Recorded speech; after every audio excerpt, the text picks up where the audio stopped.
जी कैफेट आज के लेक्चर का आगाज करते हैं। लेक्चर नंबर हमारा 80।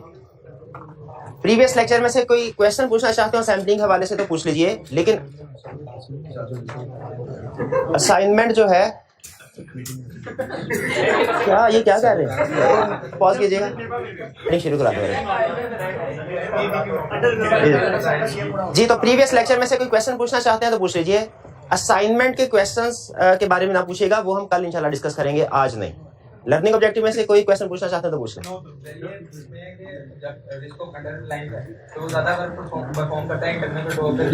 हाँ जी, रिस्क ऑफ अंडर रिलायंस में इंटरनल कंट्रोल पे लाइन नहीं करता, ज्यादा वर्क परफॉर्म करता है। जब ज्यादा काम किया तो नहीं, अगर ज्यादा काम करेगा तो फिर सही कंक्लूजन पे पहुंचेगा ना, फिर तो कंक्लूजन के गलत होने का चांस नहीं है। कम काम करने से कंक्लूजन के गलत होने का चांस है ना, ज्यादा काम करने से तो चांस। देखिए हमारे आर्ट में फर्स्ट कीजिए 100 कंसेप्ट है, अगर मैं आपको 99 समझाता हूं ये भी गलत है, 101 समझाता हूं ये भी गलत है, लेकिन दोनों में से ज्यादा गलत क्या है? 99, क्योंकि अगर वो 100 में से जो नहीं समझाया क्वेश्चन आगे आप तो गए। तो इसी तरह रिस्क ऑफ ओवर रिलायंस भी गलत है, अंडर रिलायंस भी गलत है, लेकिन अंडर रिलायंस ज्यादा नहीं कम है, ओवर रिलायंस ज्यादा गलत है। ओवर रिलायंस करने की वजह से आप काम कम कर रहे होंगे, ये समझिए बात। ओवर रिलायंस के केस में आप काम कम कर रहे होंगे, तो हो सकता है जिस आइटम को आप टेस्ट नहीं कर रहे उसमें मिसस्टेटमेंट हो। तो इसीलिए कहता है ओवर रिलायंस हमारी ऑब्जेक्टिव को कंप्रोमाइज कर देता है। हमारा ऑब्जेक्टिव तो है ना मिसस्टेटमेंट ढूंढना, ऑब्जेक्टिव। अंडर रिलायंस से ओपिनियन गलत नहीं होना, ओवर रिलायंस से ओपिनियन गलत हो सकता है, अंडर रिलायंस से ओपिनियन गलत नहीं। हाँ फिर क्या गलत होता है, हमारे प्रोसीजर बढ़ जाते हैं, जरूरत से ज्यादा कर लेते हैं। अंडर रिलायंस में ये सोचता है मटेरियल मिसस्टेटमेंट है, बिल्कुल, वो ज्यादा प्रोसीजर परफॉर्म करता है, लेकिन उसको मटेरियल मिसस्टेटमेंट मिलेगी क्या? नहीं मिलेगी, क्योंकि है ही नहीं।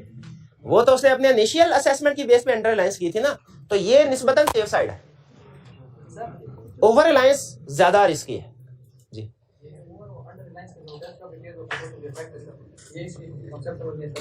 अच्छा उन्होंने कहा जी ओवर रिलायंस का test of control, test of details पे क्या इफेक्ट आता है वो समझ नहीं आया। अंडर रिलायंस का मतलब है कंट्रोल्स पे रिलाय कम करना है, तो हमारे प्रोसीजर्स क्या होंगे? ज्यादा होंगे, ठीक है। ओवर रिलायंस का मतलब क्या है? कंट्रोल्स पे रिलाय जरूरत से ज्यादा करना है, तो हमारे प्रोसीजर्स। अच्छा इन कम प्रोसीजर की वजह से पॉसिबल है कि हम ऐसी मिसस्टेटमेंट ना ढूंढ सके जो है, तो इसका मतलब है over reliance leads to misstatement, ठीक है जी जी।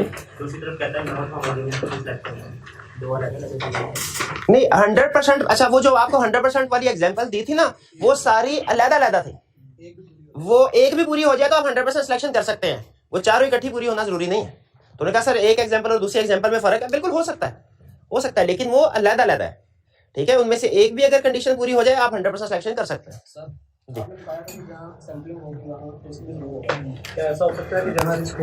नहीं मैंने ये नहीं कहा जहाँ सैम्पलिंग होगी वहां पे रिस्क जरूर होगा, ना कंसेप्ट सही पिक नहीं करते। मैंने कहा था जहां सैम्पलिंग होगी वहां सैम्पलिंग रिस्क होगा, सैम्पलिंग रिस्क होगा, ठीक है, वो सैम्पलिंग रिस्क होगा, तो बिल्कुल होगा। जब भी आप सैम्पलिंग करेंगे, आप चाहे 100 में से 5 आइटम को सेलेक्ट करें, चाहे 100 में से 95 को सेलेक्ट करें, हमेशा ये रिस्क रहेगा कि अनसिलेक्टेड आइटम में मिसस्टेटमेंट है। इसी को सैम्पलिंग रिस्क कहते हैं, ठीक है, इसी को सैम्पलिंग रिस्क कहते हैं। सैम्पलिंग और स्ट्रैटिफाइड सैम्पलिंग में क्या फर्क है? अगर आप सैम्पलिंग करें सारी पॉपुलेशन को इकट्ठा करके, ये सिंपल सैम्पलिंग है। अगर आप सैम्पलिंग करें स्ट्रैटिफिकेशन के बाद, पहले स्ट्रैटिफिकेशन करें और उसके बाद हर क्लेम में से एक सैंपल उठाएं, तो ये स्ट्रैटिफाइड सैम्पलिंग है। स्ट्रैटिफिकेशन हर एरिया में हो सकती है, नहीं करनी चाहिए, ये बिल्कुल यही सैम्पलिंग विदाउट स्ट्रैटिफिकेशन बेहतर नहीं है, स्ट्रैटिफाइड सैम्पलिंग बिल्कुल करनी चाहिए। लेकिन फर्ज कीजिए अगर किसी केस स्टडी में उसने कह दिया जो कहा हुआ है कि एक टीम मेंबर कहता है हमें क्लासिफिकेशन करने की क्या जरूरत है, सबको इकट्ठा करो, मिला जुला के सैंपल सेलेक्ट करो, ये ज्यादा बेहतर रिप्रेजेंटेटिव ऑफ पॉपुलेशन नहीं होगा? हमने कहा नहीं होगा, क्योंकि इसमें आप अगर स्ट्रैटिफिकेशन करेंगे आपको फायदा क्या होगा? रिस्क कम हो गया आपका। और जब स्ट्रैटिफिकेशन के बाद हर क्लास में से सैंपल उठाएंगे तो ये भी तो रिप्रेजेंटेटिव ऑफ पॉपुलेशन हो गया, बल्कि ये ज्यादा बेहतर है, क्योंकि अगर आपकी 4 क्लासेस हैं तो आपको श्योर हो गया हर क्लास में कोई ना कोई आइटम्स आ रही हैं। अगर आप इकट्ठे कर दें सारी पॉपुलेशन, तो हो सकता है सारा सैंपल 3 प्रोडक्ट में से आ जाए, चौथी प्रोडक्ट में से कोई ट्रांजैक्शन आई ना। तो स्ट्रैटिफिकेशन के बाद सैंपल उठाना ये ज्यादा बेहतर हमारी अप्रोच है और ज्यादा बेहतर रिप्रेजेंटेटिव ऑफ पॉपुलेशन होता है। चलिए जी, और कोई क्वेश्चन?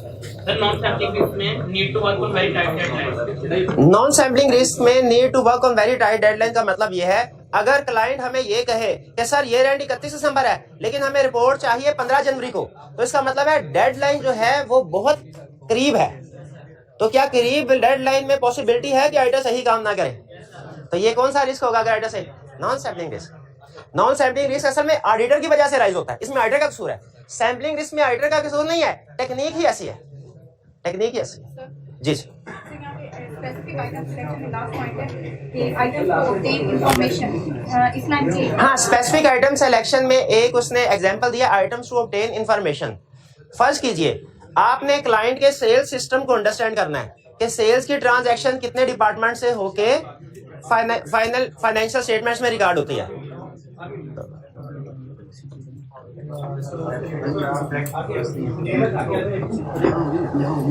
अल्लाह के बंदे इधर हो जाए यार, सारी क्लास में तबाही फिरी हुई है अपनी मस्ती में। इधर हो जाए, इधर जगह का मसला है, जगह का। उधर हो जा, इधर वो आगे आते नहीं, जगह दो उड़ के आए, वो बंदा बेचारा बच्चा पीछे बैठा। इधर आ जा मेरा भाई, मेरा भाई इधर आ जा, मेरा प्यारे भाई।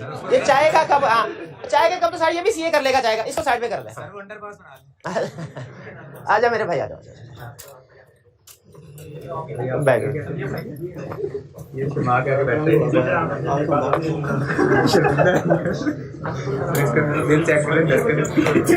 अच्छा आज नहीं टॉपिक कंप्लीट होना मेरा रिस्क बढ़ गया। हाँ वो इन्हीं चक्करों में पूरा हो गया जी। तो आइटम शो ऑब्टेन इन्फॉर्मेशन की बात हो रही थी। अगर हमने अंडरस्टैंडिंग ऑब्टेन करनी है तो हम, मुझे बताइए, सेल्स की बहुत सी ट्रांजैक्शन को सेलेक्ट करेंगे कि एक दो ट्रांजैक्शन भी काफी है? अच्छा अब जरा सोच के मुझे बताइए, आप रैंडमली आइटम को सेलेक्ट करेंगे? क्या सारी आइटम को सेलेक्ट करेंगे अंडरस्टैंडिंग ऑब्टेन करने के लिए कि सेल्स की ट्रांजैक्शन कितने प्रोसेस से गुजर के रिकॉर्ड होती है? इसके लिए आप सेल्स की क्या 100% आइटम को सेलेक्ट करेंगे? नहीं। अच्छा क्या रैंडमली सेलेक्ट करेंगे सैम्पलिंग में जैसे करते? नहीं। क्यों? इसमें भी रिस्क है, क्योंकि आपको तो एक दो ट्रांजैक्शन चाहिए, उससे ही काम हो जाएगा। हमारा काम तो एक दो ट्रांजैक्शन, हमें ना तो 100% आइटम की जरूरत है, ना ही 10% 5% की भी जरूरत नहीं है। हम तो ये चाहते हैं एक हमें क्रेडिट सेल की ट्रांजैक्शन मिल जाए, एक कैश सेल की ट्रांजैक्शन। ये दो ट्रांजैक्शन अगर हमारे पास आ गई ना, तो हम उसको स्टार्ट से लेके एंड तक सारी डॉक्यूमेंटेशन सारी चेक कर सकते हैं, हमारी अंडरस्टैंडिंग डेवलप हो जाएगी। तो इसीलिए अगर आप किसी भी सिस्टम को अंडरस्टैंड करना चाहते हैं ना, उसके लिए आपको कुछ ना कुछ ट्रांजैक्शन चाहिए ताकि आप देख सके कितने प्रोसेस से गुजरी है। तो उसके लिए 100% रैंडम की जरूरत नहीं, उसके लिए रैंडम सैम्पलिंग। आप देखें कि कितनी टाइप की ट्रांजैक्शंस होती हैं, जितनी टाइप की ट्रांजैक्शन होती है हर एक में से एक एक आइटम उठा ले। जैसे सेल्स के बारे में हमें पता है कि सेल्स एक क्रेडिट सेल होती है, एक कैश सेल्स होती है। एक ट्रांजैक्शन उठाएंगे कैश की, एक क्रेडिट की। ये स्पेसिफिक आइटम सिलेक्शन कहलाएगी। इसी तरह अगर क्लाइंट की फर्ज कीजिए 4 प्रोडक्ट्स है और हम हर प्रोडक्ट के बारे में ज्यादा अंडरस्टैंडिंग ऑब्टेन करना चाहते हैं, प्रोडक्ट ए की सेल कैसे होती है, बी की कैसे, सी की कैसे, डी की, समटाइम डिफरेंट प्रोडक्ट्स होती है ना, तो हमें क्या करना चाहिए? सिंपल, हर प्रोडक्ट लाइन में से एक एक सेल की ट्रांजैक्शन सेलेक्ट कर लें और उसके सिस्टम को गो थ्रू कर लें। ये स्पेसिफिक आइटम सिलेक्शन, क्योंकि आप अपने ऑब्जेक्टिव को सामने रख के ट्रांजैक्शन को चुन रहे हैं, तो ये स्पेसिफिक आइटम सिलेक्शन होगी। और कोई क्वेश्चन? कोई क्वेश्चन नहीं? आज के लेक्चर की तरफ अब चलें। कंसेप्ट, अच्छा सुनिए, स्टडी करने जा रहे हैं हम स्टेप्स इन सैम्पलिंग। ये बिल्कुल ऐसा ही है जैसा हमने कंफर्मेशन का लर्निंग ऑब्जेक्टिव पढ़ा था। आपको याद है कि अगर आप कंफर्मेशन लेटर सेंड करना चाहते हैं तो स्टेप बाय स्टेप आपको क्या प्रोसीजर परफॉर्म करना है, एग्जैक्टली उसी तरह सैम्पलिंग है। अगर आप किसी एरिया में सैम्पलिंग करना चाहते हैं, देखिए सबसे पहले तो हमने ये डिसीजन करना होगा कि जिस एरिया में भी काम कर रहे हैं 100% सिलेक्शन करें स्पेसिफिक आइटम के सैम्पलिंग। अगर आपका डिसीजन है सैम्पलिंग करनी है तो फिर आपने फर्दर इन प्रोसीजर्स से गुजरना है। दुनिया का हर ऑडिटर जो सैम्पलिंग करता है वो अपनी सैम्पलिंग इन्हीं प्रोसीजर्स के मुताबिक स्टेप वाइज अप्रोच से करता है। ठीक है, तो हम वन बाय वन इनको स्टडी करेंगे। ठीक है, ये थोड़ा सा लेंथी है आज का लेक्चर, शायद अगर हम आज इसको कंप्लीट कर लेते हैं तो लेक्चर हमारा थोड़ा सा लेंथी जरूर होगा, लेकिन याद रखिए मुश्किल नहीं है, मुश्किल ओवरऑल ये डिफिकल्ट नहीं है। सो एक दो जगहों पे हमें डेफिनेशन जो है वो याद करनी पड़ती है। ठीक है, सिर्फ वो एक छोटा सा एरिया ऐसा है जो रिलेटेबल है, वरना डिफिकल्ट नहीं है। लेकिन इसमें कंसेप्ट ज्यादा है, कंसेप्ट इजी है लेकिन कंसेप्ट ज्यादा है। इसीलिए मैं पढ़ाते हुए सम टाइम पीछे जाके रिवीजन भी कर लिया करूंगा ताकि मैं इंश्योर हो जाऊं आप साथ साथ चल रहे हैं, चीजों को समझ रहे हैं। हमने करनी है सैम्पलिंग। सैम्पलिंग जब आप करते हैं तो उसके 4 फेजेस हैं। सबसे पहले सैंपल को डिजाइन करना है, फिर उस सैंपल पे प्रोसीजर्स परफॉर्म करने हैं, फिर उन प्रोसीजर्स के नतीजे में कोई मिस स्टेटमेंट वगैरह हमारे सामने आएंगी, उनको एनालाइज करना है, और फिर हमने कंक्लूजन पे पहुंचना है, रिजल्ट पे पहुंचना है। और रिजल्ट आपको पता है हमेशा एज ऑडिटर हमारा क्या होता है कि जिस एरिया में सैम्पलिंग कर रहे हैं, जिस एरिया में प्रोसीजर परफॉर्म कर रहे हैं, वो ठीक है या मिस स्टेटेड है, गलत है, या ठीक है या गलत। ऑडिटर का कंक्लूजन तो हमेशा यही होगा। तो सैम्पलिंग की 4 बड़ी स्टेजेस हैं, सैंपल डिजाइन, फिर उसके बाद प्रोसीजर परफॉर्म करने हैं, फिर प्रोसीजर के नतीजे में डेविएशन या मिस स्टेटमेंट सामने आएगी, मिस स्टेटमेंट वगैरह उनको एनालाइज करना है, और फिर कंक्लूजन पे पहुंचना है, रिजल्ट। ये 4 क्लियर हो गए। इसमें जो पहला वाला स्टेप है ना, सैंपल डिजाइन। सैंपल डिजाइन का मतलब बेसिकली ये है, आपने सैंपलिंग से पहले कुछ रूल्स डिसाइड कर लेना है। जैसे हम कोई भी फॉर एग्जांपल क्रिकेट मैच है, उसको क्रिकेट मैच कंडक्ट करवाने से पहले उसके कुछ रूल्स डिसाइड कर लेते हैं। ऐसा नहीं होता 2 टीम पहुंची खेलना शुरू कर दिया, उसके कुछ रूल्स डिसाइड होते हैं। छिक्का कब होगा, आउट कब होगा, नो बॉल कब होगी, नो बॉल पे फ्री हिट मिलेगी नहीं मिलेगी, वगैरह वगैरह। उसी तरह सैंपलिंग में भी ये वाली डिजाइन स्टेज है ना, सैंपल डिजाइन, इसमें हम सैंपलिंग के रूल्स डिसाइड कर रहे होते हैं, पैरामीटर डिसाइड कर रहे होते हैं कि मटीरियलिटी लेवल इसमें क्या होगा, मिस स्टेटमेंट किसको कहेंगे, सैंपल साइज कैसे उठाना है, सैंपल का साइज कितना होना चाहिए, वगैरह वगैरह। सैंपल डिजाइन स्टेज पे एक तो हम रूल्स डिसाइड करते हैं, फिर इस स्टेज के एंड पे आपके सामने सैंपल आ जाता है। यानी अगर सेल्स में 1000 ट्रांजैक्शंस हैं और आपने 70 ट्रांजैक्शन को सेलेक्ट करना है, तो सैंपल डिजाइन की स्टेज के जब आप एंड पे पहुंचेंगे ना, तो आपके सामने वो 70 का सैंपल मौजूद होगा। फिर आपने सेकंड स्टेज पे उस 70 के सैंपल पे प्रोसीजर परफॉर्म करना है। फिर नेक्स्ट स्टेज पे उन प्रोसीजर से जो मिस स्टेटमेंट सामने आएंगी, प्रॉब्लम सामने आएंगी, उनको एनालाइज करना है। और लास्ट स्टेज में आपने उनको रिजल्ट पे पहुंचना है, इंटरप्रेट करना है कि अब हम मिस स्टेटमेंट इस एरिया में है या नहीं है। तो सबसे पहले स्टडी करते हैं सैंपल डिजाइन। सैंपल डिजाइन में हम डिफरेंट डिसीजंस करते हैं। देखिए इसकी स्टेजेस में आप देख रहे होंगे, डिटरमिन करो, कुछ ना कुछ डिटरमिन किया जा रहा है। डिफाइन करो, ये चीज क्या होगी। मेक असेसमेंट, इसमें कुछ किया जा रहा है, डिटर्मिनेशन है किसी चीज की, असेसमेंट है किसी चीज की, डिटरमिन करो, और फिर एंड पे आइटम्स को सेलेक्ट करो। तो ये जो डिटरमिन किया जा रहा है ना, ये चीज, ये बेसिकली पैरामीटर्स है, रूल्स है, सैंपलिंग किस तरीके से होगी। इनमें सबसे पहली चीज वो कहता है determine purpose and population for sampling. सबसे पहले सैंपलिंग करने से पहले आप ये डिसाइड कर रहे हैं सैंपलिंग किस पर्पस के लिए परफॉर्म कर रहे हैं। पर्पस हमारे 2 होते हैं, या तो test of controls, test of details, या टेस्ट ऑफ कंट्रोल या टेस्ट ऑफ डिटेल। पर्पस एक और भी हो सकता है, वो सिर्फ मैं आपको इंडिकेट कर रहा हूं, आपने उसकी तरफ सोचना नहीं है कि हम ओवर स्टेटमेंट को टेस्ट करना चाह रहे हैं कि अंडर स्टेटमेंट को। ठीक है, पर्पस ये भी हो सकता है, लेकिन आपने पर्पस ध्यान में क्या रखना है हमेशा कि purpose sampling test of control के लिए परफॉर्म कर रहे हैं कि टेस्ट ऑफ डिटेल्स के लिए। क्योंकि पर्पस बताता है कि आपकी पॉपुलेशन क्या होगी। अगर टेस्ट ऑफ कंट्रोल है तो पॉपुलेशन डिफरेंट है, अगर टेस्ट ऑफ डिटेल परफॉर्म कर रहे हैं तो पॉपुलेशन डिफरेंट है। आपको याद है स्टार्ट में, ऑडिट के स्टार्ट में एक छोटा सा मैंने आपको मैप सा बना के दिया था सिस्टम का, input, processing, output. In processing में, आउटपुट में क्या था, फाइनेंशियल स्टेटमेंट। प्रोसेसिंग में क्या था, बताइए, क्या फाइनेंशियल स्टेटमेंट में प्रोसीजर परफॉर्म करते हैं? यस, एनालिटिकल प्रोसीजर या टेस्ट ऑफ डिटेल। अब मैं अपनी सारी डिस्कशन टेस्ट ऑफ कंट्रोल और टेस्ट ऑफ डिटेल पे रखूंगा। अगर कभी इस चैप्टर में मेरे मुंह से वर्ड सब्सटेंटिव प्रोसीजर निकल जाए ना, तो आपने इसका मतलब क्या लेना भला, टेस्ट ऑफ डिटेल्स। क्योंकि आपको पता है एनालिटिकल प्रोसीजर पे सैंपलिंग नहीं होती। सैंपलिंग बताया था ना 2 चीजों पे, टेस्ट ऑफ कंट्रोल्स पे होती है, टेस्ट ऑफ डिटेल्स पे होती है। फाइनेंशियल स्टेटमेंट्स को वेरीफाई करना है, इंटरनल कंट्रोल को भी वेरीफाई चेक करना, कुछ ना कुछ प्रोसीजर परफॉर्म करना है। फाइनेंशियल स्टेटमेंट्स को वेरीफाई करना है, क्या परफॉर्म करते हैं, test of details. Internal control को वेरीफाई करना क्या, अब एक चीज मैं आपको बता दूं, फाइनेंशियल स्टेटमेंट और इंटरनल कंट्रोल में पता है क्या फर्क है? आपने शायद इससे पहले कभी गौर, हालांकि अंडरस्टूड है लेकिन ऐसे सोचा नहीं होगा। फाइनेंशियल स्टेटमेंट्स में होती हैं अमाउंट्स, और इंटरनल कंट्रोल में होती है पॉलिसीज एंड प्रोसीजर्स।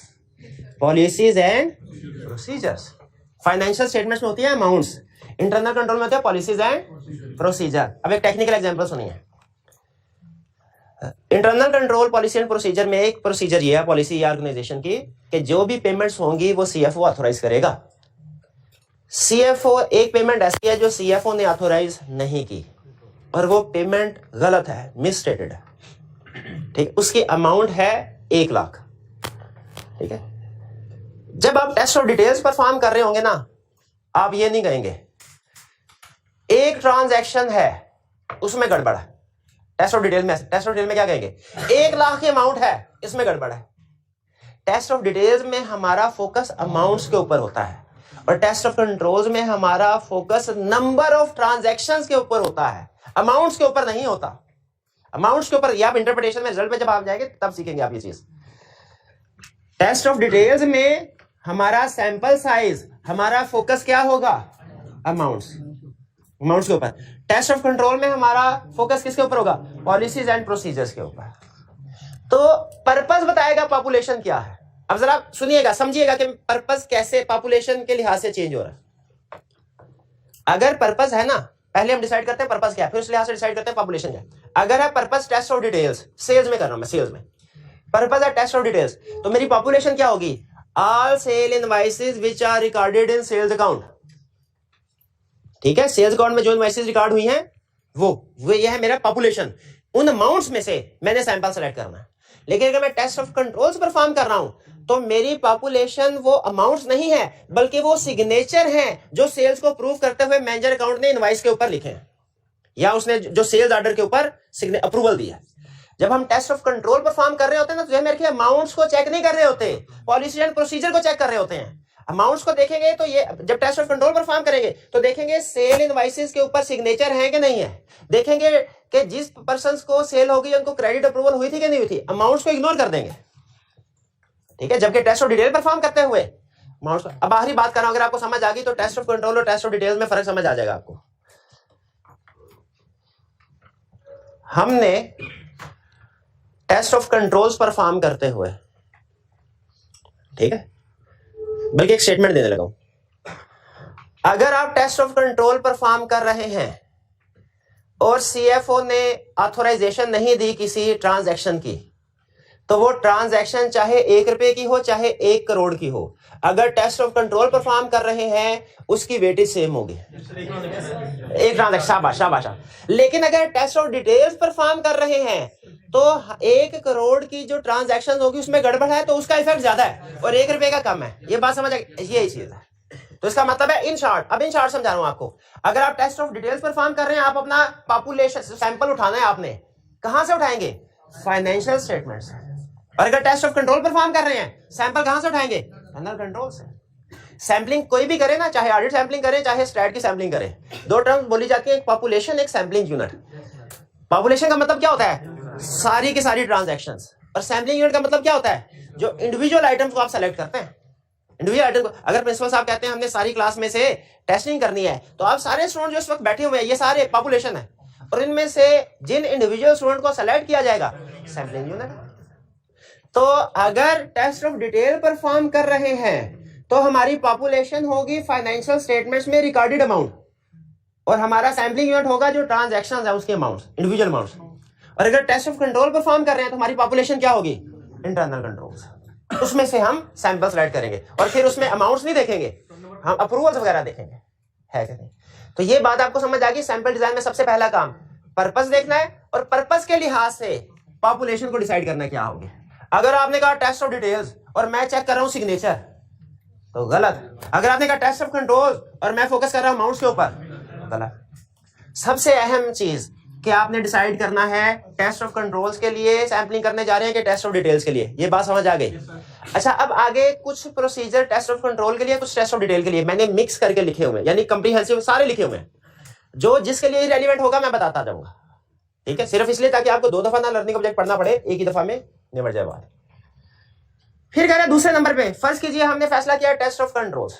अच्छा मुझे बताइए, अगर टेस्ट ऑफ कंट्रोल में गड़बड़ हो, आपको याद है चैप्टर 1 में शायद मैंने बताया था, अगर फाइनेंशियल स्टेटमेंट में गड़बड़ हो उसे क्या कहते हैं, मिस स्टेटमेंट। शाबाश। अगर कंट्रोल्स में गड़बड़ हो, वीकनेसेस, और क्या कहते थे, डेविएशन और डेफिशिएंसी, 3 नाम। तो यहाँ पे देखिए डेविएशन का वर्ड यूज हो रहा है, what will be deviation, deviation, deviation का वर्ड यूज हो रहा है, मिस स्टेटमेंट का वर्ड भी यूज हो रहा है।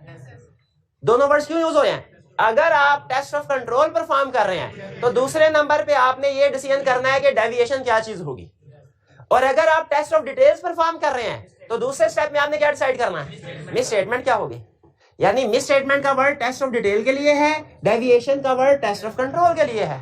अब आप कहें सर ये क्या बात हुई, ये तो हम बचपन से पढ़ते आए हैं कि मिस स्टेटमेंट किसको कहते हैं। सैम्पलिंग में ये बताने की क्या जरूरत है कि मिस स्टेटमेंट किसको कहते हैं, मिस स्टेटमेंट किसको कहते हैं।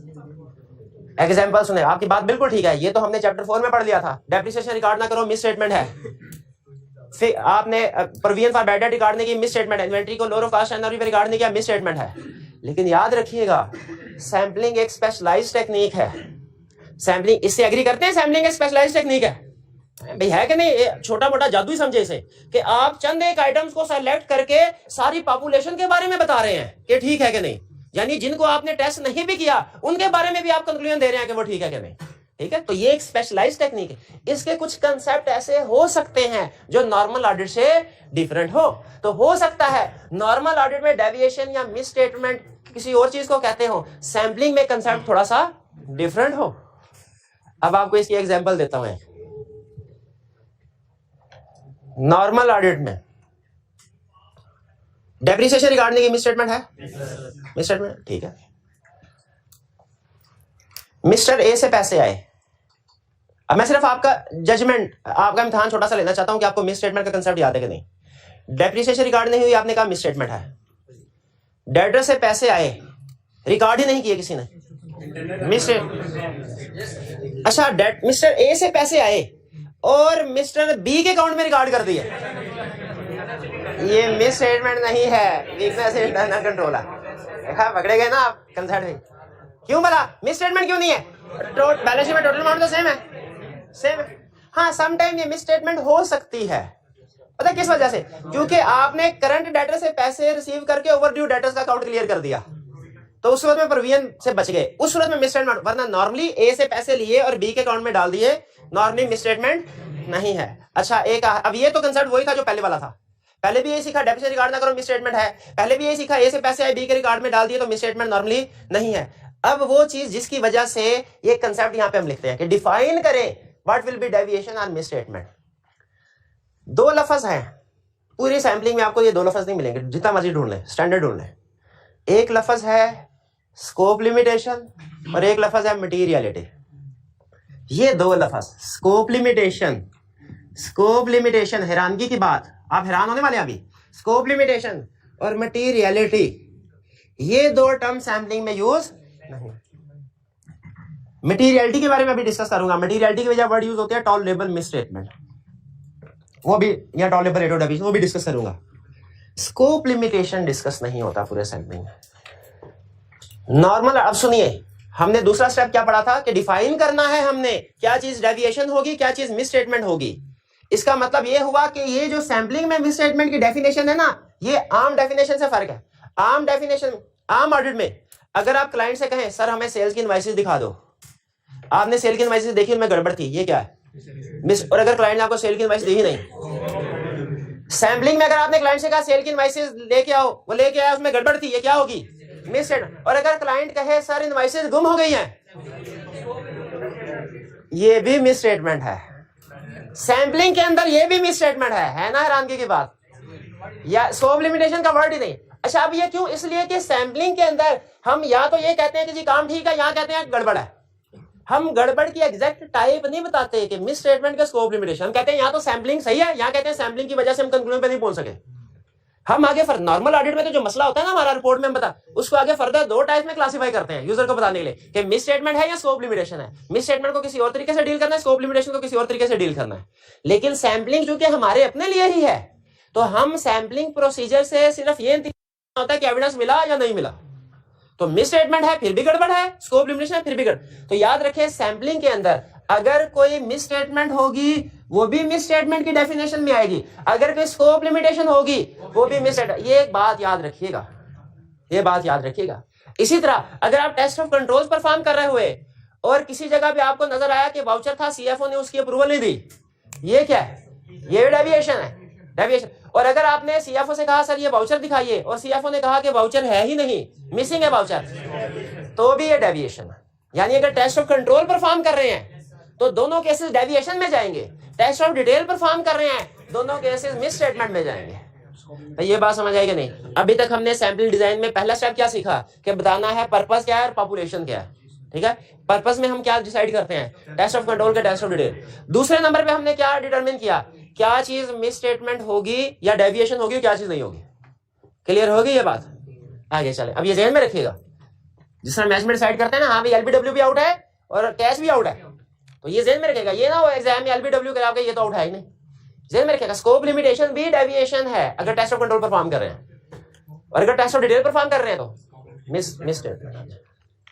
फिर इसके बाद make assessment of tolerable rate of deviation and tolerable misstatement. अच्छा, एक्सप्लेन करने से पहले क्वेश्चन पूछना चाहता हूं, ये दोनों चीजें टॉलरेबल रेट ऑफ डेविएशन अलग टर्म है, टॉलरेबल मिसस्टेटमेंट अलग टर्म है। ये दोनों हम कभी भी किसी एक प्रोसीजर एक एरिया में इकट्ठे डिटरमिन नहीं करते। क्यों भला?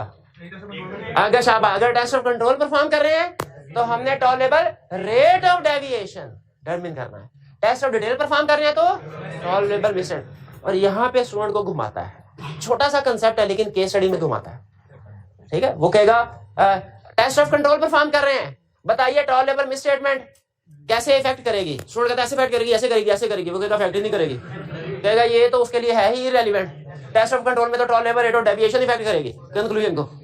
तो ये जहन में रखिएगा, टॉलरेबल रेट ऑफ डेविएशन कब डिटरमिन करनी है, जब टेस्ट ऑफ कंट्रोल कर रहे हैं। टॉलरेबल मिसस्टेटमेंट कब?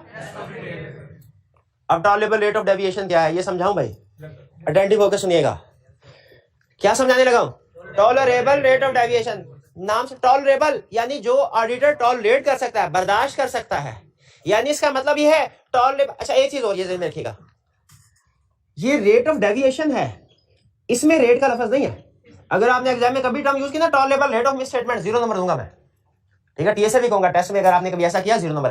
Tolerable rate of deviation, tolerable, इसका मतलब ये है टॉलरेबल मिसस्टेटमेंट ये हमेशा अमाउंट में आएगी, और ये tolerable rate of deviation percentage में होगी, क्योंकि आपको पहले बताया था नंबर की बेस पे होता है। जब हम इंटरप्रिटेशन करते हैं ना टेस्ट ऑफ डिटेल में, हमारी इंटरप्रिटेशन पता है क्या होती है, 10 लाख में से 2 लाख की मिस स्टेटमेंट है फॉर एग्जांपल, लेकिन ये मिस टेस्ट ऑफ डिटेल में, लेकिन टेस्ट ऑफ कंट्रोल में क्या करते हैं भला, 1000 ट्रांजैक्शन में से 50 में मसला है, रेट ऑफ डेविएशन क्या आया, 50 divided by 1000 is equal to 5%।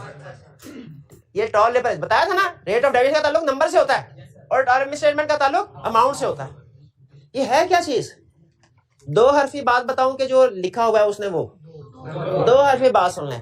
Tolerable rate of deviation का मतलब है materiality in test of controls, और टॉलरेबल मिसस्टेटमेंट का मतलब क्या है, टेस्ट ऑफ डिटेल। यस, यही है। अब जो लिखा है वो सुन लें ताकि एग्जाम में आप रट्टा साहब से। पहले टॉलरेबल रेट ऑफ डेविएशन के मिसस्टेटमेंट क्या, टॉलरेबल जो मर्जी नहीं, तरतीब कंसेप्ट आना काफी नहीं, कंसेप्ट का सीक्वेंस अरेंजमेंट में पहले टॉलरेबल रेट ऑफ डेविएशन। अगर सुनिएगा, अच्छा सुन ले, जब आप इसको समझेंगे तो निकलेगा वही जो आपको बताया materiality in test of tolerable rate of deviation. It is the rate of deviation set by auditor in respect of which auditor obtains assurance that actual deviation in population does not exceed from this preset level। ये वो rate of deviation है, it is the rate of set by जो auditor set करता है, materiality auditor set करता है, and in respect of which, और इसके बारे में auditor obtains assurance procedure perform करके तसल्ली करता है कि actual deviations population में do not exceed from this, इससे exceed ना करे, यानी इससे नीचे रहे, इसे एक्सीड ना करें, मतलब इससे नीचे नहीं। अगर इस रेट ऑफ डेविएशन से नीचे रहेंगी तो ऑर्डर कहेगा कंट्रोल्स आर स्ट्रांग, और अगर इससे ऊपर हुई ऑर्डर कहेगा गड़बड़ है। भैया बात समझ आई? Tolerable rate of deviation, tolerable, अब आए टॉलरेबल मिसस्टेटमेंट की तरफ, tolerable misstatement it is the rate set by auditor. हाँ, शाबाश, रेट नहीं आएगा, it is the amount set by auditor in respect of which auditor obtains assurance that actual misstatement in population do not exceed from this preset level। यानी actual misstatement इससे exceed ना करे, इससे exceed ना करने का मतलब क्या है, इससे कम रहे। अगर इससे कम रहेंगी ऑर्डर कहेगा पॉपुलेशन ठीक है, ओके, और अगर इससे ज्यादा हो गई ऑर्डर कुछ ना कुछ गड़बड़ है। भाई ये बात समझ आ रही है? टॉलरेबल नहीं समझ आया? आ गया? अच्छा, अब सुनिए फिर से। अब मुझे ये बताइए, टॉलरेबल रेट ऑफ डेविएशन और टॉलरेबल मिसस्टेटमेंट में फर्क समझ आ गया? रेट ऑफ डेविएशन में फर्क समझ आ गया? एक होता है टॉलरेबल रेट ऑफ डेविएशन, एक होता है एक्सपेक्टेड रेट ऑफ डेविएशन। एक होता है टॉलरेबल मिसस्टेटमेंट, एक होता है एक्सपेक्टेड मिसस्टेटमेंट। छोटी छोटी टर्म्स कहा था। Tolerable rate of deviation, expected का मतलब क्या है? उम्मीद, कितना अंदाजा है। नहीं समझ आई? Explain with the help of an example. एक स्टूडेंट है ये भाई, ये रेगुलरली लेक्चर लेते हैं, सवाल भी पूछते हैं, असाइनमेंट भी करके आते हैं, टेस्ट भी देते हैं। और एक भाई ये है यासिर भाई, लेक्चर को गौर से नहीं सुनते, घर जाके असाइनमेंट भी नहीं करते, घर जाके असाइनमेंट, ठीक है अच्छा सुन ले, टेस्ट भी नहीं देते। अच्छा सुन ले, दो स्टूडेंट सोच के बताइएगा, ये दोनों आई कैप का पेपर देने के लिए जाएंगे। टॉल आई कैप इनके के खातों में इनके लिए टॉलरेबल रेट ऑफ डेविएशन या टॉलरेबल मिसस्टेटमेंट कितना है? 50। इसके लिए भी 50, इसके लिए भी 50। यानी अगर इन्होंने 50 से कम गलतियां की तो ये पास, और 50 से ज्यादा गलती है तो कुछ गड़बड़ है।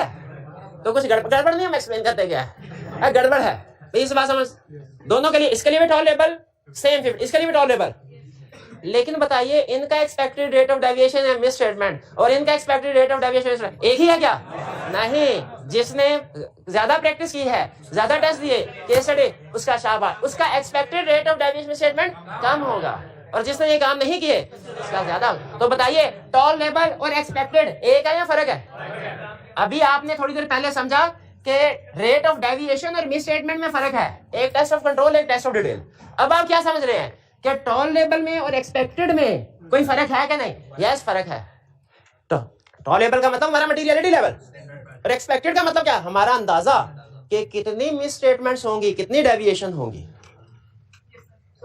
ठीक है। अच्छा मुझे ये बताइए, अगर आपको टॉलरेबल और एक्सपेक्टेड में फर्क समझ आ गया, कंसेप्चुअल क्वेश्चन आपसे, अभी हम प्रोसीजर परफॉर्म कर लिए हैं कि करने जा रहे हैं? करने जा रहे हैं, उसी के लिए तो सैम्पलिंग करें। प्रोसीजर तो अगली स्टेज पे परफॉर्म होने, इस स्टेज पे भी प्रोसीजर परफॉर्म तो नहीं हुए। तो जरा मुझे बताइए, अगर प्रोसीजर परफॉर्म ही नहीं हुए तो आपकी एक्सपेक्टेशन कैसे डेवलप हो गई? कैसे पता चल गया एक्सपेक्टेड? शाबाश, पास एक्सपीरियंस से अंदाजा हुआ, रिस्क असेसमेंट प्रोसीजर्स परफॉर्म किए गए उससे अंदाजा, अंडरस्टैंडिंग ऑफ एंटिटी से अंदाजा हुआ होगा, अंडरस्टैंडिंग ऑफ एंटिटी से अंदाजा हुआ होगा, अंडरस्टैंडिंग ऑफ इंटरनल कंट्रोल से अंदाजा हुआ होगा। एक आखिरी क्वेश्चन, अगर ये आपने सही बता दिया, इसका मतलब यहां तक आप मेरे साथ है, फिर आगे चलूंगा, वरना क्विक रिवीजन करनी पड़ेगी। हमारे सिलेबस में उसने कुछ बताए हैं फैक्टर्स कि आइटर कैसे डिसाइड करता है एक्सपेक्टेड रेट ऑफ डेविएशन, या आइटर कैसे डिटरमिन करेगा एक्सपेक्टेड मिस स्टेटमेंट। ठीक है, उसने हमें लिस्ट बताई है, टॉलरेबल की दी है डेफिनेशन, और इसके बताए हैं फैक्टर्स। एक फैक्टर ऐसा है, फैक्टर्स तो आप याद कर लेंगे, एक एग्जांपल ऐसी है जो दोनों में कॉमन है, एक एग्जांपल ऐसी है जो एक में है दूसरे में नहीं है। अब जरा आपने मुझे बताना है कौन से एग्जांपल दोनों में कॉमन है। दो एग्जांपल पहले मुझे दोनों बोलने दीजिए। एक है टेस्ट ऑफ कंट्रोल और दूसरी है अंडरस्टैंडिंग ऑफ एंटिटी या प्रीवियस एक्सपीरियंस। प्रीवियस एक्सपीरियंस क्या है? दोनों में कॉमन है। और result of test of control वो किस में होगा? मैं फैक्टर बताता हूं। मैं बेसिकली पहले कंसेप्ट आपको ये बता, देखें tolerable rate of deviation, tolerable miss statement की डेफिनेशन समझ आ गई आपको। अब उसके बाद हम डिटरमिन करते हैं एक्सपेक्टेड रेट ऑफ डेविएशन और एक्सपेक्टेड मिस स्टेटमेंट। क्वेश्चन ये है कि अभी तो हमने प्रोसीजर परफॉर्म किए ही नहीं, अभी तो हमने प्रोसीजर परफॉर्म किए, तो एक्सपेक्टेड रेट ऑफ डेविएशन कैसे पता चल जाता है? एक्सपेक्टेड मिस, देखिए अभी इन भाईजान ने पेपर दिया ही नहीं आईकैप में जाके, तो मुझे कैसे पता चल गया कि इनकी मिस स्टेटमेंट कम होगी कि ज्यादा? पास्ट एक्सपीरियंस से, अंडरस्टैंडिंग से, इनकी रूटीन से। उसी तरह ऑडिटर को भी practically expected rate of deviation, expected miss statement पता चल जाती है, हालांकि प्रोसीजर अभी उसने परफॉर्म नहीं किए। प्रीवियस एक्सपीरियंस है, कुछ फैक्टर्स है 3-4। एक फैक्टर है प्रीवियस एक्सपीरियंस या अंडरस्टैंडिंग ऑफ एंटिटी।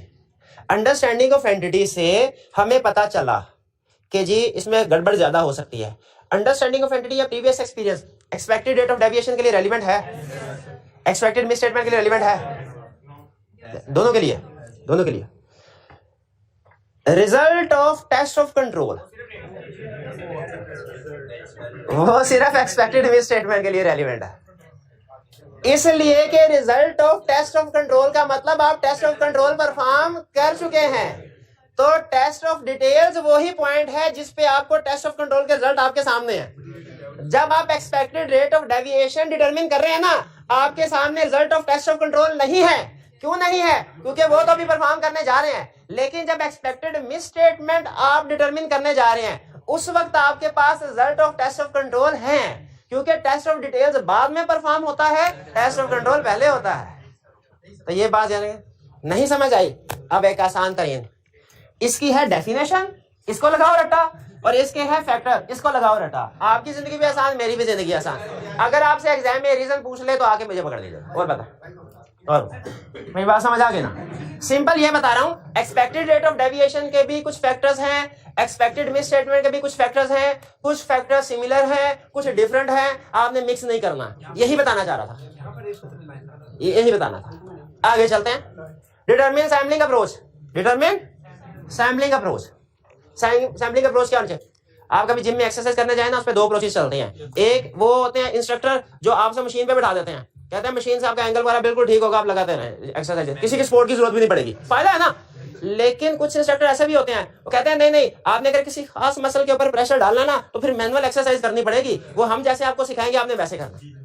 कौन सी अप्रोच सही, कौन सी गलत? दोनों अप्रोच। वो तो एक्सरसाइज करने के बारे के ऊपर डिपेंड, उसका मकसद क्या है, वो बिगिनर है, वो इंटरमीडिएट लेवल का, दोनों अप्रोचेस चलती हैं। इससे एग्री करते हैं जो लोग? दोनों अप्रोचेस चलते हैं, हर एक का अपना फायदा अपना नुकसान है, अपना प्लस माइनस है, इजाजत दोनों अप्रोचेस की। उसी तरह ऑडिट में हमारे सैंपलिंग के लिए दो अप्रोचेस हैं, एक है स्टैटिस्टिकल अप्रोच और एक है non statistical approach. Sampling approach का मतलब क्या है, सैंपलिंग किस तरीके से करनी है। एक है statistical approach, non statistical approach. दोनों में फर्क बताना है मैंने आपको। बताइए, दो हरफी बात बताऊं पहले कि वो डेफिनेशन। दो हरफी बात, अगर आप सैंपलिंग करते हुए कंप्यूटर्स का इस्तेमाल करें तो स्टैटिस्टिकल सैंपलिंग, और अगर आप कंप्यूटर्स का इस्तेमाल ना करें नॉन स्टैटिस्टिकल सैंपलिंग। हाँ समझ आए? अब स्टैटिस्टिकल सैंपलिंग को देखें। स्टैटिस्टिकल सैंपलिंग का मतलब क्या है? अगर आप सैंपलिंग में स्टैटिस्टिकल टूल्स को यूज करें, स्टैटिस्टिकल यानी सैंपल, स्टैटिस्टिकल टूल्स का मतलब क्या? अच्छा बताए, रैंडम नंबर्स स्टैट में टर्म यूज होती है, अब रैंडम डिस्ट्रीब्यूशन टॉपिक पढ़ा हुआ है, प्रोबेबिलिटी का टॉपिक पढ़ा हुआ है, ये दोनों कंसेप्ट्स किस सब्जेक्ट में आते हैं? स्टैट में। तो जैसी अप्रोच, ऐसी अप्रोच जिसमें रैंडम सिलेक्शन होगी, जिसमें प्रोबेबिलिटी थ्योरी यूज होगी, वो कौन सी है? और जिसमें ये यूज नहीं होता है, ठीक है भाई, ये बात समझ आई? स्टैटिस्टिकल, अगर आप रैंडम, अगर आप सैंपल को सेलेक्ट करते हुए रैंडम सिलेक्शन करें और एंड सैंपल को रैंडम सिलेक्शन करें और रिजल्ट्स को वैल्यूएट करने के लिए प्रोबेबिलिटी थ्योरी को यूज करें, तो ये सैंपलिंग कौन सी होगी? स्टैटिस्टिकल, क्योंकि उसमें स्टैटिस्टिकल टेक्निक इस्तेमाल हो रही है। और अगर इन दोनों में से एक भी चीज मिस हो जाए तो वो नॉन स्टैटिस्टिकल सैंपलिंग हो जाएगी। तो सैंपलिंग की दो अप्रोचेस, स्टैटिस्टिकल सैंपलिंग और नॉन स्टैटिस्टिकल सैंपलिंग। जरा गैस कीजिए किसकी इजाजत है? दोनों की इजाजत है। कुछ लोग कंप्यूटर इस्तेमाल करना बेहतर समझते हैं, कुछ नहीं समझते, इजाजत दोनों की है, हर एक का अपना अपना प्लस माइनस है। जैसे अगर मैं आपसे स्टैटिस्टिकल के एडवांटेज डिसएडवांटेज की बात करूं, आप में से कितने ऐसे स्टूडेंट हैं जो समझते हैं कंप्यूटर बहुत अच्छी चीज है, उसने हमारी जिंदगी आसान कर दी है? नहीं, इस्तेमाल। अच्छा मुझे बताइए, स्टैटिस्टिकल सैंपलिंग, स्टैटिस्टिकल अप्रोच और नॉन स्टैटिस्टिकल, अब एक के एडवांटेज डिसएडवांटेज पढ़ते हैं। इसके जो एडवांटेजेस होंगे वो इसके डिसएडवांटेजेस होंगे, जो इसके एडवांटेजेस। तो डिस्कशन करते हुए स्टैटिस्टिकल को सामने रखते हैं। स्टैटिस्टिकल, आपके ख्याल में स्टैटिस्टिकल अप्रोच के बेनिफिट्स क्या होंगे? इजी, टाइम सेव होगा, लार्ज सैंपल क्विकली प्रोसेस हो सकता है, कंप्यूटर सॉफ्टवेयर अवेलेबल है, बायसनेस नहीं आएगी। लेकिन इसके डिसएडवांटेजेस भी हैं। कॉस्ट, जाहिर है सॉफ्टवेयर, आप कंप्यूटर एंगेजमेंट पार्टनर के पॉइंट ऑफ व्यू से सोचे ना, एंगेजमेंट पार्टनर के पॉइंट, जब आपने एडवांटेजेस सोचने हैं ना तो आपने जूनियर टीम मेंबर बन जाना है कि आपको लैपटॉप मिलेगा। और जब आपने डिसएडवांटेज, क्योंकि स्टैटिस्टिकल के लिए लैपटॉप जरूरी है ना, उसके बगैर कैसे आप ये कर। और जब डिसएडवांटेज सोचते हैं पार्टनर बन जाना है, ना भाई पैसे इन्वेस्टमेंट करनी पड़ेगी, इनको ट्रेनिंग देनी पड़ेगी, ठीक है, सैंपल साइज लार्ज हो सकता है, ठीक है, सैंपल साइज वगैरह वगैरह। तो स्टैटिस्टिकल और नॉन स्टैटिस्टिकल के एडवांटेजेस डिसएडवांटेजेस कुछ मैंने डिस्कस कर दिए, इक्का दुक्का शायद मजीद होंगे, लेकिन सेल्फ एक्सप्लेनेटरी है। सेल्फ एक्सप्लेनेटरी का मतलब पता क्या होता है? खुद से पढ़ेंगे समझ आ जाएगी, लेकिन फिर भी समझना है पूछ लीजिए भाई। हाल डिटरमिन सैंपलिंग अप्रोच समझ आए? नहीं आई। अच्छा मुझे बताइए, सबसे पहले हमने कहानी शुरू की थी सैंपल डिजाइन से। सबसे पहले क्या देखा? पर्पस। पर्पस क्या हो सकता है? टेस्ट ऑफ कंट्रोल्स के टेस्ट ऑफ डिटेल। फिर what will be deviation, miss statement. Example बताइए, मिस स्टेटमेंट में अगर कोई आइटम हमें मिली ही नहीं, वो क्या है? Miss statement. अगर टेस्ट ऑफ कंट्रोल परफॉर्म कर रहे हैं तो क्या डिसाइड करना है? टेस्ट ऑफ डिटेल परफॉर्म कर रहे हैं तो क्या करना है? ए से पैसे रिसीव होके बी में चले गए, नॉर्मली ये मिस स्टेटमेंट है कि नहीं है? नहीं है, शाबाश। Make assessment of tolerable rate of deviation, tolerable misstatement. Test of control perform कर रहे हैं तो क्या डिटरमिन करना है? Tolerable rate of deviation. Test of detail perform कर रहे हैं तो क्या? Tolerable miss statement. कंसेप्चुअली बताएं, दो हरफी बात, ये क्या है? Materiality level. Tolerable rate of deviation है materiality level in test of control. Tolerable misstatement materiality level in. Expected का मतलब क्या है? हमारा अंदाजा, जो कि पास एक्सपीरियंस वगैरह नॉलेज की बेस पे होगा। अगर टेस्ट ऑफ कंट्रोल परफॉर्म कर रहे हैं तो टॉलरेबल रेट ऑफ डेविएशन के साथ साथ एक और rate of deviation decide, expected rate of deviation. और अगर टेस्ट ऑफ डिटेल परफॉर्म कर रहे हैं तो टॉलरेबल मिस स्टेटमेंट के साथ साथ एक और expected miss statement. Determine sampling approach. Sampling का मतलब क्या? स्टैटिस्टिकल के नॉन स्टैटिस्टिकल, दोनों में फर्क समझ आ गया?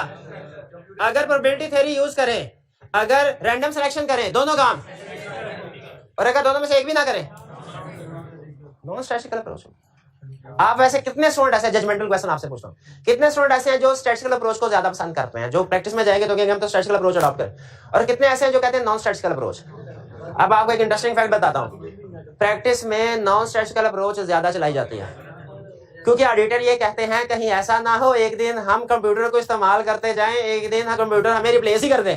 हर काम कंप्यूटर से तो नहीं करवाना। प्रैक्टिस में याद रखें, ये बात है बिल्कुल, जो ऑडिटर की जजमेंट होती है ना, जजमेंट, उसका कोई अल्टरनेट नहीं है। बहुत से ऑडिटर ऐसे होते हैं, वो फाइनेंशियल स्टेटमेंट को देखते हैं, अपने एक्सपीरियंस की बेस पे बता देते हैं, ये 3-4 एरिया इनमें कहीं में गड़बड़ होगी, और उनमें होती है। कंप्यूटर ये एनालिसिस नहीं कर सकता। कंप्यूटर आपके जो सराउंडिंग सर्कमस्टेंसेस है, इनका एनालिसिस नहीं कर सकता। कंप्यूटर कभी ये रिस्क आइडेंटिफाई नहीं कर सकता कि एक पीएन है वो नई गाड़ी पे आया तो क्या रिस्क है। लेकिन एक ऑडिटर अगर अपनी जजमेंट है, प्रोफेशनल स्केप्टिज्म है, उसे फौरन पता चल जाएगा कि रिस्क है, किस एरिया में रिस्क है। इन्वेंट्री का, इसको इन्वेंट्री का चार्ज दिया था कुछ दिनों के लिए, तो ये 12 से तो प्रैक्टिस में नॉन, लेकिन बहरहाल आपकी जजमेंट है, आप चाहे स्टैटिस्टिकल अप्रोच अडॉप्ट करें चाहे ना। मैं गया सीनियर के पास, मैं कहा सर आप मुझे मेरे अपने साथ इस एंगेजमेंट का ऑडिट करने के लिए लेके आए हैं, पिछली एंगेजमेंट में भी हम साथ थे, आपने अच्छा मैं आगे रवानी में एक जुमला बोलने लगा था, मैं उस जुमले को, हालांकि मेरा मतलब कुछ और होता है, आप गलत मतलब निकाल। मैंने सीनियर से कहा सर पिछली एंगेजमेंट में भी हमने सेल्स का एरिया पे आपने काम दिया मुझे, मैंने बड़ा अच्छा काम किया, अब भी बचपन से मेरा शौक है ऑडिट करूंगा तो सेल्स का करूंगा, वरना नहीं करूंगा। इस एंगेजमेंट में भी सेल्स का एरिया मुझे दीजिए। सीनियर ने कहा नो प्रॉब्लम, ये लो सेल्स का एरिया। मैंने कहा सर का एरिया आपने मुझे दे तो दिया, पिछली एंगेजमेंट में सेल्स का एरिया किया था ना, उसमें मैंने 100 ट्रांजैक्शन थी, 30 का सैंपल सेलेक्ट किया था, इसमें भी इत्तेफाक से 100 ट्रांजैक्शन है, 30 का सैंपल सेलेक्ट करने लगा हूं। सीनियर ने कहा नहीं, इसमें 70 का सैंपल सेलेक्ट करो। मैं कहा नहीं सर कुछ गड़बड़ है, पिछला नहीं, आप मेरे से नाराज लगते हैं। वो क्या, पिछली एंगेजमेंट में आपने कहा था 100 में से पॉपुलेशन वही है, आपने सैंपल साइज कहा 30, अब कहा 70, तो मुझे सजा दे रहे हैं आप? कहा नहीं सजा नहीं, ये जो सैंपल साइज डिटरमिन करना होता है ना, ये बड़ा मुश्किल काम है, ये कुछ फैक्टर्स को सामने रख के डिसाइड करना होता है। तो मैंने फैक्टर्स को सामने रख के ये डिसाइड किया कि पिछली एंगेजमेंट में 30 का सैंपल साइज होना चाहिए, इस एंगेजमेंट में 70 का सैंपल होना चाहिए। हमने क्या कहा, हमने कहा हम भी तो घर से यही सीखने हैं, हमें भी सिखाएं कि किस एंगेजमेंट में सैंपल साइज ज्यादा होगा, किस में कम होगा। भाई आपको भी ये फैक्टर पता होना चाहिए ना, ताकि जिस एंगेजमेंट में कम वाले फैक्टर्स है ना, आप उस एंगेजमेंट में जाएं। प्रैक्टिस में ऐसे होते हैं लोग, वो बड़ा एक फैसला सही करते हैं, उसके बाद 3 महीने की जिंदगी आसान। एक फैसला सही क्या, एंगेजमेंट जब आती है ना, टीम की प्लानिंग हो रही होती है, वो डिसाइड कर लेते हैं अच्छा यार इसके कंट्रोल स्ट्रॉन्ग है, इसमें अच्छे क्वालिफाइड लोग हैं, गलतियां कम होती हैं, मैनेजर से कह के उसमें रिस्क कम है, उधर प्लानिंग करवा ले, और 3 महीने सुकून दिया। क्यों? रिस्क कम है, जब प्रोसीजर भी कम। लेकिन जो ये प्लानिंग नहीं करते तो हाँ, तो वो उन्हें भी सीखने का मौका ज्यादा मिलता है, वो काम ज्यादा करते हैं। तो अभी हम क्या सीखने लगे हैं, फैक्टर्स के, किन फैक्टर्स को, ये हमें पता है कि ऑडिटर नॉर्मली 100 में से 100 ट्रांजैक्शन को सिलेक्ट नहीं करता, ये हमें पता है, लेकिन कितनी ट्रांजैक्शन को सिलेक्ट करता है ये पूरे स्टैंडर्ड ने कहीं नहीं लिखा कि 30% होगी, 50% होगी कि 70% होगी। स्टैंडर्ड कहता है ये कुछ फैक्टर्स पे डिपेंड करता है, ऑडिटर उन फैक्टर्स को सामने रख के डिसाइड करेगा। अब हमने सीनियर से पूछा हमें भी सिखाएं वो फैक्टर्स, उसने कहा हाँ क्यों नहीं, ये तो वो क्वेश्चन है जो ICAP इस चैप्टर में सबसे ज्यादा पूछता है, ये तो जरूर सिखाऊंगा, ये तो जरूर सिखाऊंगा। लेकिन पहले बताओ टेस्ट ऑफ कंट्रोल्स के फैक्टर के टेस्ट ऑफ डिटेल्स के। हमने कहा क्या दोनों के फर्क हैं फैक्टर्स? उसने कहा कुछ फैक्टर सेम है, कुछ डिफरेंट भी है, कुछ फैक्टर सेम है, कुछ डिफरेंट भी है। तो हमने ऐसे नहीं करना कि सेम वाले याद कर लिए ताकि जो भी पूछे वही फिट कर दे, नहीं, वो पूछता ही वो है जो डिफरेंट होते हैं, नॉर्मली पूछता ही वो है जो, उसे भी आपकी साइंस का पता सारे दिन। तो हम पढ़ने लगे हैं फैक्टर्स। फैक्टर्स किसके लिए? टेस्ट ऑफ कंट्रोल का सैंपल साइज किन फैक्टर। अब फैक्टर मैं बताऊंगा, बताना आपने है कि इस फैक्टर की वजह से सैंपल साइज इंक्रीज होगा कि डिक्रीज होगा, बता देंगे? पहला तो अच्छा पहले मैं आपको एग्जांपल मैं सिखाता हूं। Tolerable rate of deviation, tolerable increase in tolerable rate of deviation. अगर tolerable rate of deviation increase हो जाए सैंपल साइज पे क्या सोचना कैसे है? वैसे tolerable rate of deviation increase हो गया, टॉलरेबल रेट ऑफ डेविएशन मतलब मटेरियलिटी लेवल इंक्रीज हो गया, रिस्क कम हो गया, तो सैंपल साइज। तो अगर tolerable rate of deviation increase हो जाए तो sample size for test of control पे क्या फर्क पड़ेगा? डिक्रीज हो जाएगा। भाई ये बात समझ आई? फिर एक्सपेक्टेड रेट ऑफ डेविएशन यानी चांसेस के कितनी डेविएशन हो सकती हैं। अब बताइए अगर expected rate of deviation increase हो जाए तो sample size for test of detail पे क्या फर्क पड़ेगा? फेल। क्वेश्चन को गौर से सुना ही नहीं। अगर expected rate of deviation increase हो जाए sample size for test of detail पे क्या फर्क पड़ेगा? हाँ, टेस्ट ऑफ डिटेल्स के लिए तो ये इररेलेवेंट है। अब सुनिए, अगर expected rate of deviation increase हो जाए sample size for test of control पे क्या फर्क पड़ेगा? इंक्रीज हो जाए, क्योंकि रिस्क है ना, रिस्क बढ़ गया तो भाई इंक्रीज हो गया। एग्री करते हैं इससे? ये डिसीजन मेकिंग मुश्किल तो नहीं, एग्जाम में सबसे ज्यादा पूछता है। आगे चलते हैं। डिजायर्ड लेवल ऑफ एश्योरेंस, एक है रीजनेबल एश्योरेंस, एक है लिमिटेड एश्योरेंस। अगर डिजायर्ड लेवल ऑफ एश्योरेंस ज्यादा है ज्यादा हो जाएगा, डिजायर्ड लेवल ऑफ एश्योरेंस कम है कम हो जाएगा, क्योंकि ऑडिट में काम ज्यादा करते हैं और रिव्यू में काम कम करते हैं। जब लेवल ऑफ एश्योरेंस रीजनेबल होगा सैंपल साइज भी ज्यादा होगा, desired level of assurance moderate होगा सैंपल साइज भी कम, क्योंकि प्रोसीजर कम परफॉर्म करना है। Desired level of assurance increase तो इधर भी increase. Extent to which auditor plans to rely on control, अगर कंट्रोल पे ज्यादा रिलाई करना चाहता है सैंपल साइज ज्यादा हो, कंट्रोल्स पे ज्यादा रिलाई करना चाहता है तो sample size for test of control ज्यादा होगा sample size for test of control. अगर कम रिलाई करना चाहते हैं sample size for test of control कम, और अगर रिलाई ही नहीं करना चाहते sample size for test of control 0, क्योंकि रिलाई नहीं करना तो टेस्ट ऑफ कंट्रोल भी नहीं करना। और अब नहीं, मेरी जिंदगी आसान। पॉपुलेशन साइज का नेग्लिजिबल इफेक्ट है। क्या इफेक्ट है? नो इफेक्ट नहीं लिखा, क्या लिखा? ना होने के बराबर इफेक्ट है। एक्सप्लेन, अच्छा कोई फायदा नहीं है, टाइम जाया होगा, एक्सप्लेन कर देता सिर्फ एक एग्जांपल। बड़ी कंपनी करोड़ों अरबों का बिजनेस करती है, उसका ऑडिट करने के लिए कितने महीने हैं लॉ ने दिए? 4 महीने। आपने लॉ में रिक्वायरमेंट पढ़ी होगी ना। छोटी सी कंपनी जो अरबों नहीं लाखों में बिजनेस करती है उसका भी 4 महीने। हालांकि मैथमेटिकली सोचे ना, मैथमेटिकली छोड़कर तो नहीं सर वो जो बड़ी कंपनी की पॉपुलेशन ज्यादा है वहां पे सैंपल साइज ज्यादा होना चाहिए, नहीं। पता क्यों? उसकी अमाउंट बिल्कुल ज्यादा है, लेकिन जो अरबों वाली कंपनी है ना उसमें ट्रांजैक्शन भी करोड़ों की है, जो लाखों वाली है उसमें ट्रांजैक्शन भी हजारों की है। तो अमाउंट्स में तो फर्क पड़ जाता है, लेकिन नंबर ऑफ ट्रांजैक्शन तकरीबन सैंपल, इसलिए नेग्लिजिबल इफेक्ट। थोड़ा बहुत फर्क पड़ सकता है लेकिन नेग्लिजिबल ना होने के बाद। पॉपुलेशन साइज हर तरह की पॉपुलेशन। आगे चल, वो अमाउंट वाइज समझे, नंबर वाइज समझे, जैसे मर्जी कर लें। ओके। अब आए फैक्टर्स फॉर टेस्ट। अच्छा अब मैंने नहीं बताना, अब सवाल मेरा जवाब आपका। टॉलरेबल मिस स्टेटमेंट याद है किसको कहा था? तो टॉलरेबल मिस स्टेटमेंट अगर इंक्रीज हो जाए sample size for test of control पे क्या फर्क पड़ेगा? फिर खा के ना मार। मैंने कहा टॉलरेबल मिस स्टेटमेंट इंक्रीज हो जाए तो टेस्ट ऑफ कंट्रोल सैंपल से क्या फर्क पड़ेगा? इररेलेवेंट है। ये घुमाता है आपको। इसमें इसके दो दाव पेज हैं, दो। इस सबसे ज्यादा ये पूछता है दो। एक दाव पेज क्या है? इररेलेवेंट फैक्टर पूछता है। फैक्टर ये उठाएगा, इफेक्ट पूछेगा टेस्ट ऑफ डिटेल्स में। फैक्टर ये उठाएगा, इफेक्ट पूछेगा टेस्ट ऑफ कंट्रोल में। ये उसका तरीकाकार है। एक दूसरा तरीकाकार भी, वो भी थोड़ी देर में बताता हूँ। टॉलरेबल मिसस्टेटमेंट इंक्रीज, मैं पहले सोच लूं, मैं मुझे टॉलरेबल मिसस्टेटमेंट का मतलब materiality level, tolerable misstatement increase, materiality increase, materiality और रिस्क का इनवर्स रिलेशनशिप होता है। मटेरियलिटी इंक्रीज तो रिस्क डिक्रीज, रिस्क डिक्रीज काम कम करना, सैंपल साइज भी कुछ भी नहीं किया, सिर्फ टाइम जाया किया, वरना तो सिंपल कंक्लूजन पे पहुंच सकते थे आप। ये साइंस होती है। तो tolerable misstatement increase, sample size for test of details decrease. Decrease ही होगा ना? हाँ डिक्रीज। एक्सपेक्टेड मिसस्टेटमेंट, अब मुझे बताइए अगर एक्सपेक्टेड मिसस्टेटमेंट डिक्रीज हो जाए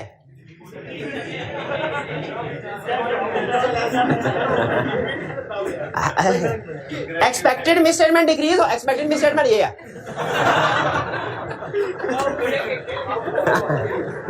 एक्सपेक्टेड मिसस्टेटमेंट डिक्रीज हो जाए, sample size for test of control पे क्या फर्क? एक्सपेक्टेड मिसस्टेटमेंट डिक्रीज हो जाए, sample size for test of detail पे क्या फर्क पड़ेगा? डिक्रीज। दूसरा तरीकाकार उसका ये है, मैंने ऊपर सारी आपको प्रैक्टिस कराई इंक्रीज की, लेकिन एग्जाम में वो इंक्रीज का भी सवाल पूछ सकता है, डिक्रीज का भी पूछ सकता है। ये दूसरा उसका तरीका वारदात था। ठीक है, तो सबसे ज्यादा ये कंसेप्ट पूछ रहा है और इसमें भी दो उसके तरीके, एक इररेलेवेंट फैक्टर और दूसरा इंक्रीज डिक्रीज। इन दो चीजों में घुमाएगा, आपने अलर्ट रहना है, अलर्ट रहना है। आगे चले जी, आगे से डिजायर्ड लेवल ऑफ श्योरनेस, भैया बता डिजायर्ड लेवल ऑफ एक्सप्लेनेबल। चलो सैंपल साइज क्या होगा?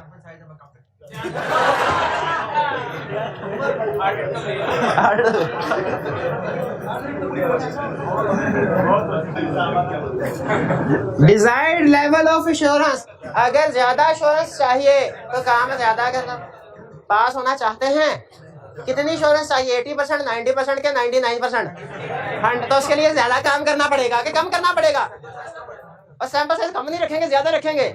जितना ज्यादा पास होने का चांस, लेवल ऑफ एश्योरेंस। आप जो चाहते हैं मैं समझ गया हूं, बाद में मिलिएगा।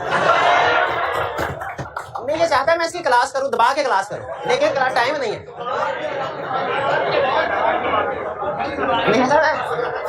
हमारे नहीं, हमारे एक सीनियर होते थे, बड़ा बहुत कॉम्पिटेंट सीनियर थे वो, उनका एक जुमला होता था ये, हम सीनियर यही चीजें सीखते हैं, दूसरी से भी सीख रहे हैं। तो जब कभी काम करने के बाद खाना खाने के लिए बैठते हैं ना, तो वो टीम को कहते हैं शाबाश दबा के खाओ, दबा के। अच्छा, स्ट्रेटिफिकेशन ऑफ पॉपुलेशन है कोई माइका लाल जो बताए? स्ट्रेटिफिकेशन बढ़ नहीं जाए, स्ट्रेटिफिकेशन कर दी जाए। अगर स्ट्रेटिफिकेशन कर दी जाए, स्ट्रेटिफिकेशन कर दी जाए, क्योंकि रिस्क कम हो गया ना। अगर अदर सब्सटेंटिव प्रोसीजर से भी एविडेंस ले लिया,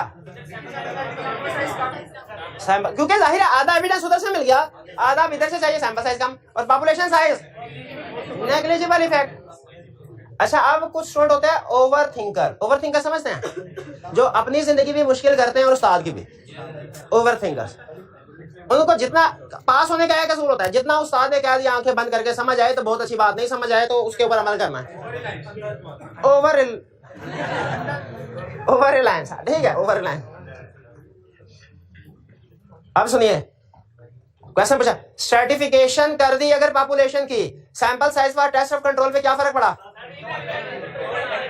वो कहते हैं नहीं sir, sample size for test of control decrease हो जाएगा, सर्टिफिकेशन से रिस्क कम हो जाता है।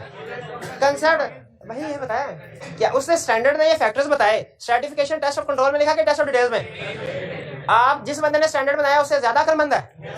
तो जो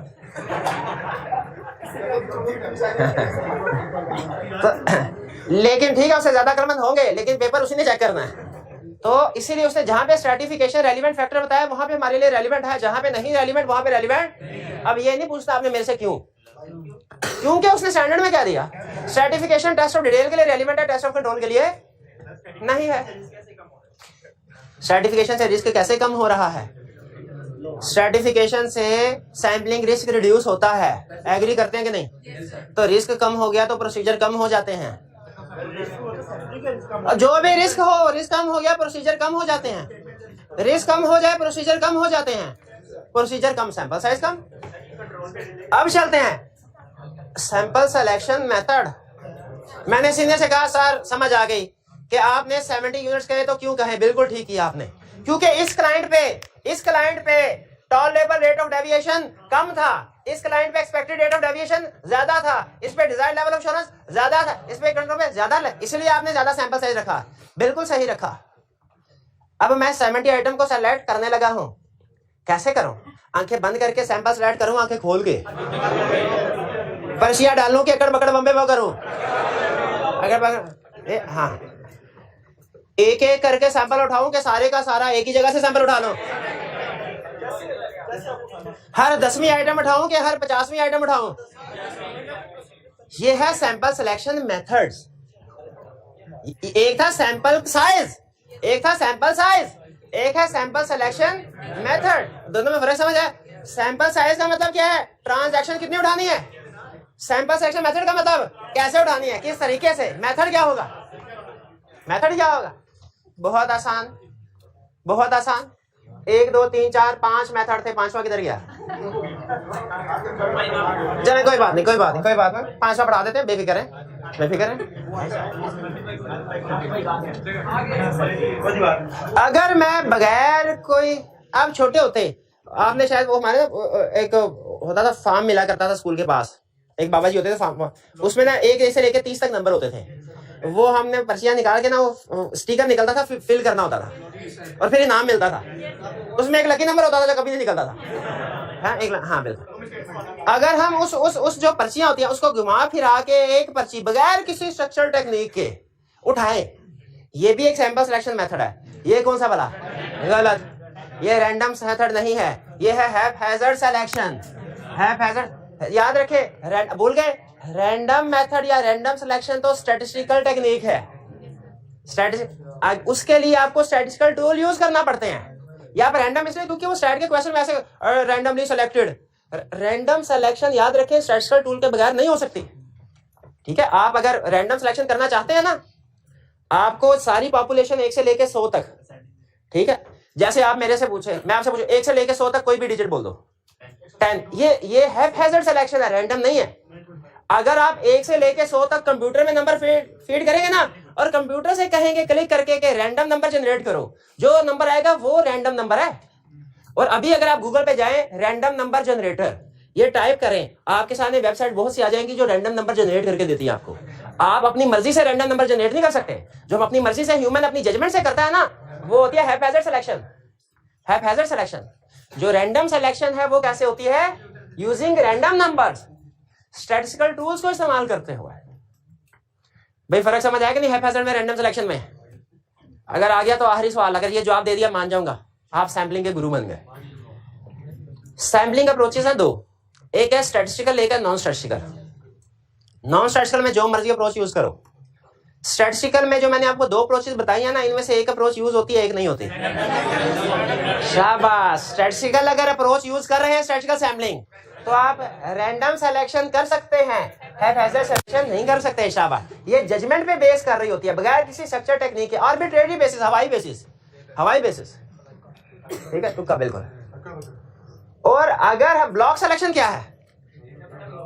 आपने प्रिंसिपल साहब आए, मैंने कहा 10 स्टूडेंट्स चाहिए, हमने कहा ठीक है, अगर मैं अपनी मर्जी से उठाऊं, अगर 1 से लेके 100 तक हर सीट का नंबर हो और कंप्यूटर से कहूं उठाओ 10 नंबर, और अगर कहूं ये सारे के सारे 10, ब्लॉक सिलेक्शन। ब्लॉक नंबर, नाम से जाहिर है ब्लॉक, पूरा रिलेटेड सारी की सारी आइटम को सेलेक्ट कर दिया, उसे क्या कहते हैं? Contiguous items. क्या कहते हैं? Group of adjacent items, adjacent जो इकट्ठे जुड़ी हुई हैं, ब्लॉक सिलेक्शन। अच्छा आप मुझे बताइए, एक बात मैंने आपको बताई, वो कौन सा, अच्छा नहीं, अगर नॉन स्टैटिस्टिकल अप्रोच यूज कर रहे हैं, नॉन स्टैटिस्टिकल, रैंडम करें हैप्पैजार्ड करें, दोनों चलेंगे, दोनों चलते हैं। स्टैटिस्टिकल कर रहे हैं तो रैंडम। और कौन सा मेथड है जो किसी भी केस में एक्सेप्टेबल नहीं है? इसके रीजन स्टैंडर्ड बताता है, हमारी बुक में नहीं है, क्योंकि ये रिप्रेजेंटेटिव ऑफ पॉपुलेशन नहीं होता, रिप्रेजेंटेटिव ऑफ पॉपुलेशन नहीं होता। और आखिरी कंसेप्ट, फिर ये कहानी कल डिस्कस करेंगे, आज टाइम नहीं, कल systematic selection, every nth item को सेलेक्ट किया जाए।